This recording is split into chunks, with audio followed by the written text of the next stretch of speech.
Oh my boy, look at you.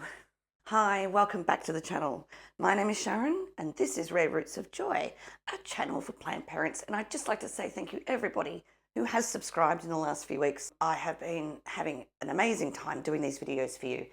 And I'm very, very grateful to see such a positive reaction. So thank you so much. If you haven't subscribed, do consider doing it. Now for today's video, we're going to take a bit of a look at my boy here. My boy here is looking a little bit gangly. He could be getting a bit more light, but I kind of shoved him in this room because I needed the space outside where he was. And at the moment, he's looking a bit sad. You know, he's leaning over. He needs a big pot. And we're going to do that today and set him up for success. So without further ado, let's get into it.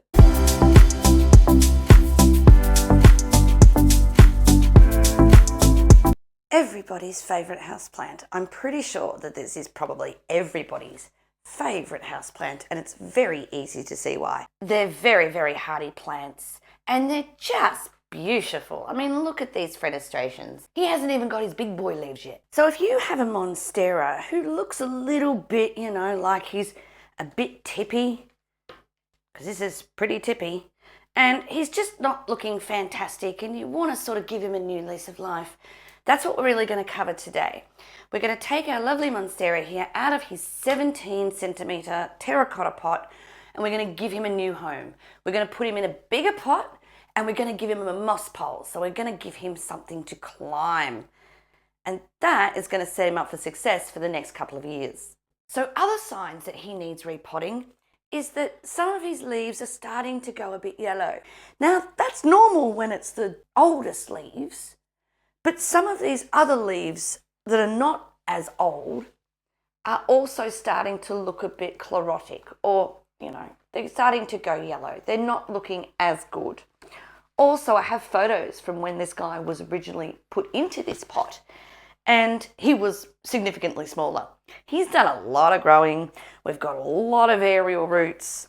And when you've eliminated most other problems, or all other problems, yellowing leaves on a Monstera, good sign that this thing needs to be repotted and upsized. Now, in preparation for this repot, I gave him a good drink yesterday, like a really, really, really good drink. I flushed through the media several times because I wanted to make sure that this plant was properly hydrated before I did anything. And that's always a good thing to do before you repot plants, is make sure that they're hydrated. It'll give them the best chance transition to the pot without problems. Let's see if you can get out of the way just a little bit while I talk. All right, so first thing I'm going to do is what I always do. What I always do is I'm going to disinfect my hands. And I use 70% isopropyl alcohol. Of course, you can just use soap and water. That's just as good, but I like to just do a quick disinfect before I start handling media, before I start handling really pretty much anything to do with the plants. And I'll also be disinfecting any tools that I use as well. So we need to get this boy out of his pot. I'm borrowing my table here, and I've got a tray. Now this could be fun. So we're going to grab him in bits and pieces. And we're going to just gently lie him down. I might actually move some of this equipment. All right, so the kittens aren't in here, so we can borrow their room at the moment. This is the cat's playroom. He does live in here, and that's another reason, you know, I need him in a heavier pot. The cats run around this room when we are playing, and it doesn't take much for them to brush up against this, and the pot goes flying. So it needs to be in a heavier base with a bit more support, if it's going to continue to live in here. But for now it will. Plastic pots are a bit easier to actually get plants out of. And depending on how root bound he is, we may have some fun getting him out of the pot. Oh, no, he's moving. He's moving. He's moving. There we go. There we go. And this media is also starting to break down, because as I move this like this, I can get a little bit of a sort of a musty smell, like a mushroomy. I hate mushrooms. Does it smell like mushrooms? It's kind of just a bit whiffy. Not terrible, but not as fresh. Not as fresh as what it used to be. Oh, there we go. There we go. And now we're going to have a good look at his root system. Yep. So he was in a mix of perlite, peat moss, a little bit of bark. But yeah, we've got a really healthy root system here. You can see all that. Look at that. Now, this is about as pot bound as you want your Monstera to get. I would not have been happy leaving him too much in here for too much longer. I'm quite happy with that. But I wouldn't have wanted to leave him, you know, to the end of winter. He is still putting on growth. It's slow growth right now, but still growth. So I'm not going to disturb this root system. I know a lot of people say tease out the roots, and I don't do that. I think that the less root disturbance that you have when you repot, the better it is for the plant. The plant will find its way into the new media. You don't have to pull it apart and try and mess with it too much. But what I will do is, you know, see if I can just grab some of this where we've got spaces to actually pull some of the old media out. Maybe on the top, try and take off a little bit of a layer. As I said, I know it kind of smells a little bit. Oh, it's not too bad, actually. It's not too bad. I've smelled a lot worse coming out of a pot. A lot worse. You know, I'm not even really going to mess with this root ball too much. I think we're just going to repot him as he is. But yeah, there's a fair bit of peat moss in here. I think I used 50-60% peat moss. It was what I had at the time. I now tend to keep my plants in a bit more of an area mix. I use less peat moss. And if you've seen my soil, my potting soil video, I will put a link in the description. Then you can see what I'm using these days. And I have made up some of that mix, but I've also amended it, and we'll go through the amendments soon. But I potted this at a time where I probably used about 40-50% peat moss, which, again, Monsteras are pretty hardy. They'll take almost anything. But they are aroids, and they are epiphytic plants. They prefer to grow on things, not in things. So a chunky media is best. All right, I'm not going to mess with this too much. I keep saying that and I keep messing with it. Stop. Let's move him this way. He can sit like that. Now let's get his new house. So this is the media that I'm going to use for the Monstera.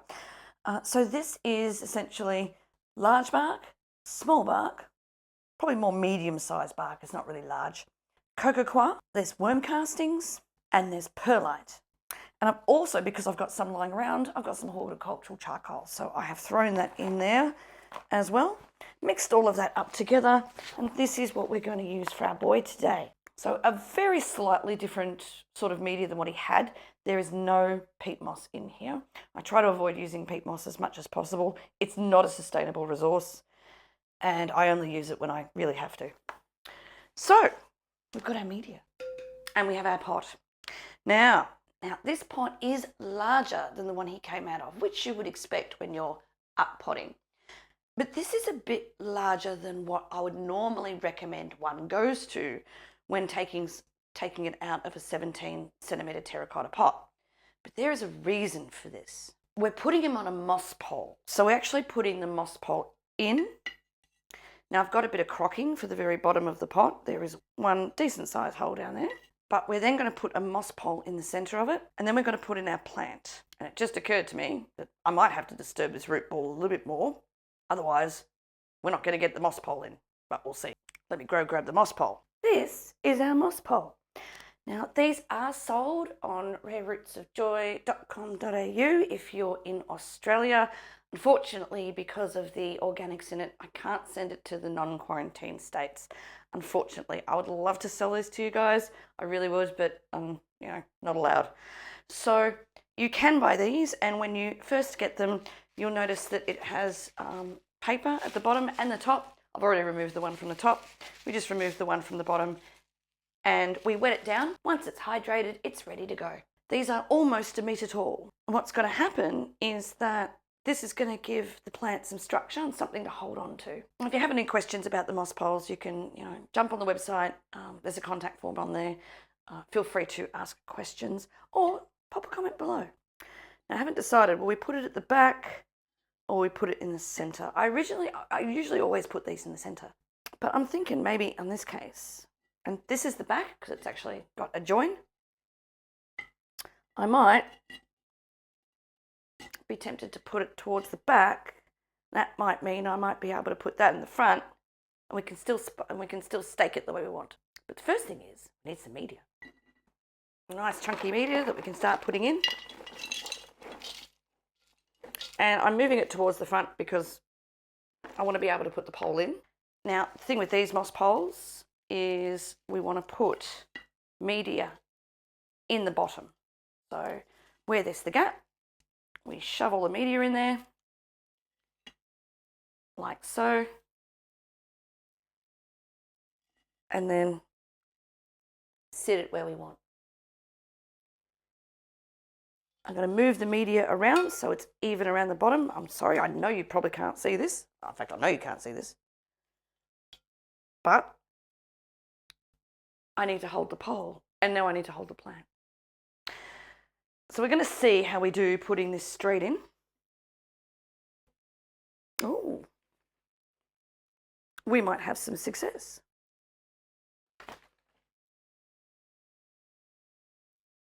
Yeah, we're going to have some success here. Now we'll pull some of these aerial roots through, because what we're going to be able to do is essentially this thing will stake over here, this guy will stake over here, and eventually, I don't need to hold it now, but he'll be happy. So let's get this root ball situated. Doesn't have to be, right now it's sitting kind of on the side. Right now it's kind of sitting on a little bit of a slant. That's not going to matter. As long as we keep the stem above the soil line, we'll be fine. Put him in like that. Yeah, I'm actually quite happy with that positioning. Oh, now if I do that, that will keep him nice and tight. All right. Can you still see me? Goodness gracious me. Not keeping an eye on where I am. All right. So I'm going to grab the pole. Get in with your fingers. I'm going to feed this aerial root into the pot, nice and malleable. This one and this one, no, I'm not. And no, he's a bit long. Okay, so we're going to put one of those roots. Oh, I'll put this one into the pot. I'll feed him into the pot. He can wind around in there. I don't want to bend this too much, because if I bend that too much, I'm going to break it. But if I just feed it in and then backfill around it, it should be fine. So now we backfill. This might take a while. So how many of you have a Monstera in your collection? I'm tipping there's probably a lot of you. So quite some time ago, I actually took a good cutting off of this. It's now living in a jar of water, and it has grown several new leaves while in that jar of water. And it's going to continue to live in that jar of water. They're just so easy to propagate. They're just so wonderful, And as they grow up, they get so big and beautiful. If you can contain them and if you can give them some structure to follow, then they're just wonderful plants.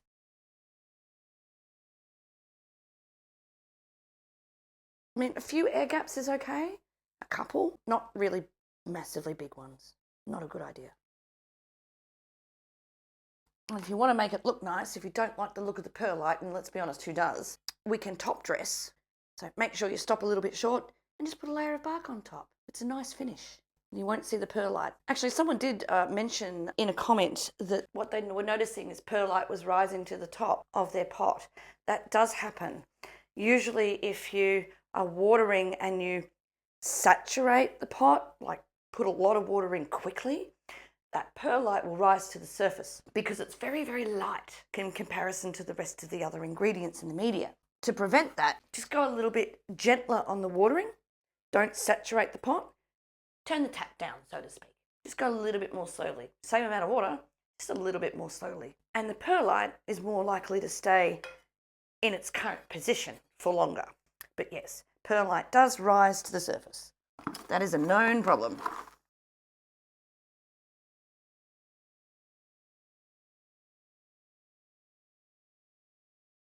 All right, I do want to leave a little bit of room to top dress. Okay, give that a bit of a push around. Make sure it's all secure.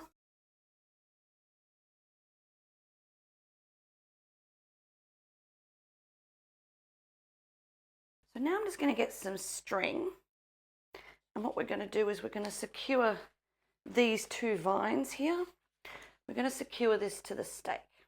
So, we're back. All right, I have some string.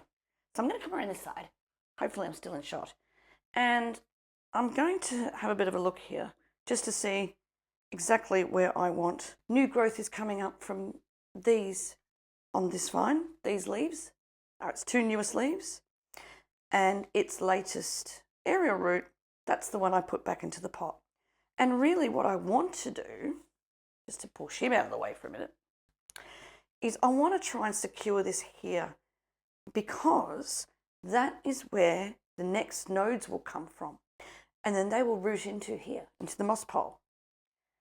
The key to making sure that happens is keeping the moss pole moist. So we're going to stake it there. You want to make sure probably that you go below the node. You don't want to interfere with any new growth. So what we'll do is we'll take this node, make a loop, and then pull him back here and secure him like that. Plants are really good at detecting where moisture is. So with this remaining moist, not saturated wet, just moist, the roots that come out of this will grow into the moss pole. And that effectively extends the amount of root system that you have for your plant. I'm going to loop this around the node or the point, and I want to take this guy. So I want to make sure that this has a chance to grow up.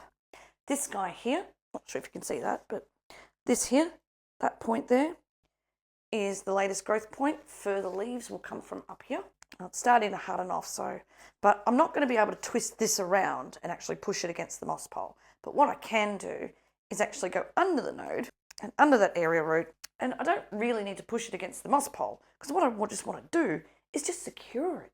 We're going to pull it back and then we can tie it off. And I'm just doing a normal bow, so I can pull them very easily if need be.